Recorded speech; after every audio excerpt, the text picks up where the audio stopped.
Il y a des gens qui parlent de caca sur YouTube ou pas?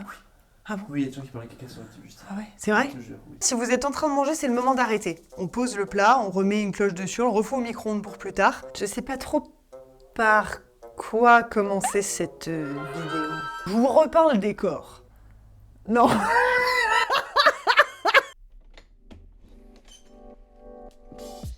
Comme toutes les meufs qui ont passé le cap des 30 ans, j'ai fait plein de trucs qui n'avaient pas toujours de sens.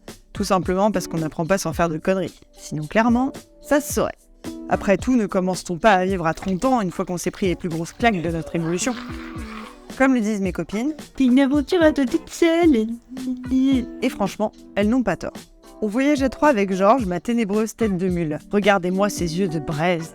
Et Laïka, ma guitare lélé, qui me permet de pécho. Et qui permet aussi de dire dans toutes les langues du monde que ceci n'est pas un violon. Moi, c'est Jove. Je suis une meuf curieuse, baroudeuse solo, écrivaine avec un drive saturé d'anecdotes. Et franchement, j'aurais préféré en avoir inventé certaines. Aventurière malgré moi, j'ai fini par comprendre tout simplement que je baroude ma vie.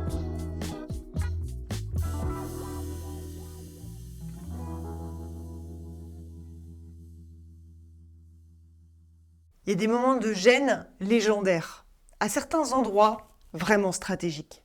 Et là, ce que je vais vous raconter, ça s'est passé au lac Titicaca.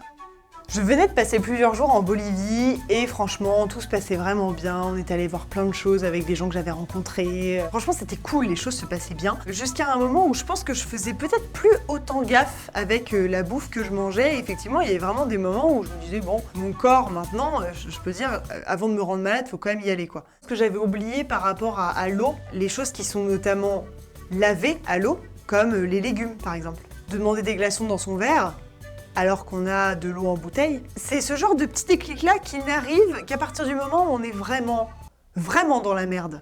Je savais que je partais tôt le lendemain et je voulais profiter de ma dernière soirée. J'avais rencontré d'autres personnes en allant dans des cafés, etc.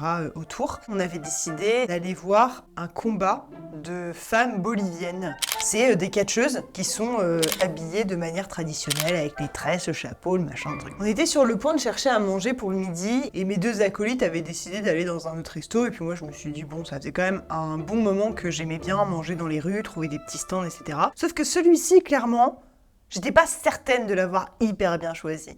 En fait, à partir du moment où j'avais le truc dans les mains, tu pouvais plus trop dire non, mais déjà on sentait que l'hygiène était un peu douteuse. J'étais hyper mal parce que il y avait des nanas qui étaient en train de se friter la gueule, de s'attraper les tresses, de se déglinguer à coups de poing, quoi, tu vois. Et moi, j'étais en mode... Je retourne chez moi, j'essaie de dormir un petit peu, mais je sentais bon, que c'était pas foufou de la vie. Je me réveille le lendemain, tout allait plutôt bien. Je vais donc pour prendre le bus. J'étais encore un peu patraque, mais normalement, j'étais quand même persuadée qu'en ces quelques heures, ce serait passé. Sauf qu'en fait, arrivé là-bas, il devait être fin de matinée environ. Je pars dans un restaurant. La catastrophe. Une gerbouillade dans les règles. Quand tu es dans un restaurant et que tu as des parois de chiottes aussi isolantes que du papyrus, t'es pas hyper serein. Et surtout quand tu dois revenir dans le resto après. Et tout entendu à travers la cloison. Déjà, ils ont posé leur cuillère et tout le monde est en train de te regarder, quoi. Donc, me voilà là, à essayer de faire des coucous de reine-mère en mode... Bonjour, c'est à moi. J'étais déjà pas hyper sereine, je me suis dit bon d'accord, il fallait prendre un bateau et comme ça tu vas un peu oublier toute cette histoire. Je décide de prendre le bateau pour aller du coup sur l'île où je rencontre une nana. Et la nana, elle était mais adorable, une autrichienne super gentille et tout. Et en fait elle essayait de me parler et moi je sentais que plus le temps avançait et plus j'étais mal, mais mal. Je débarque sur l'île et il y avait genre des marches, mais les marches me paraissaient hautes, elles étaient très irrégulières. Je les regardais et j'avais l'impression que c'était loin, mais loin, mais loin, mais loin. Putain, c'était atroce. Je pense que j'ai dû mettre 1h30 pour monter les marches. Et jusqu'à la première auberge, c'était pas genre il fallait qu'on aille hyper haut. Genre la première auberge déjà, mais j'étais au bout de ma vie, quoi. Et la nana, elle nous propose une chambre et on se retrouve là-dedans, on paye. Sauf qu'on a payé avant de voir les chambres. Je vais vous refaire encore une petite mise en situation. 2 lits avec des draps, avec des mouches mortes dedans, des traces partout sur les draps, de je ne sais quoi, et je ne cherche pas à savoir. Une espèce d'odeur à moitié de moisissure, une porte qui ferme pas, que les toilettes n'étaient absolument pas dans la chambre. Il fallait traverser la cour. J'ai passé une journée entière là-dedans, jusqu'au soir, à faire des allers-retours avec l'orage. Et la pluie. J'ai pu bouffer un truc au bout de 4 jours. C'était une nana qui venait me donner à manger, me faire du riz, qui venait m'apporter des trucs. Je me levais même pas de mon lit.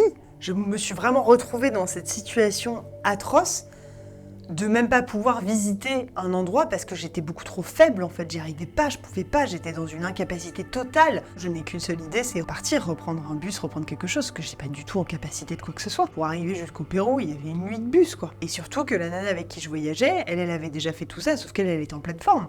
Et elle me dit Ce soir, on se retrouve, on prend le bus de nuit. mon ventre il allait pas mieux quoi. Ma nuit dans le bus. Se retenir pendant 10 heures entre la Bolivie et le Pérou, le PQ se fait rare. Des toilettes, il n'y en avait pas dans le bus. J'ai essayé de me dire, je vais pouvoir... Lâcher un petit pétou. Oh non, pas ça. Pas aujourd'hui, pas maintenant, pas après tout ce que tu as fait. Les gens du bus, ils ont réussi à dormir à cause de moi. C'était tellement épouvantable en termes d'odeur que moi-même, j'étais en mode, mais comment une odeur pareille peut sortir de moi? Je suis arrivée dans l'hostel à Cusco. Je vous parlais de peinture tout à l'heure dans mon intro. C'est pas un euphémisme. Nicolas. Là, 2 jours plus tard, j'avais planifié le Machu Picchu à pied. J'ai finalement fait le Machu Picchu, mais je l'ai fait en train. Fallait que je reste à proximité des toilettes au cas où. Entraînez-vous avant, histoire de bien rôder votre système immunitaire. Je sais pas, un petit shot d'eau du Gange, histoire d'être sûr. Ce voyage de 2016 où j'ai vraiment l'impression d'avoir fait en un sens un peu n'importe quoi avec mon corps. Et maintenant, si mon corps me dit « va te faire foutre », eh ben j'irai me faire foutre. Et je m'étais un petit peu surchargée aussi, effectivement, maintenant j'écoute beaucoup plus mon corps.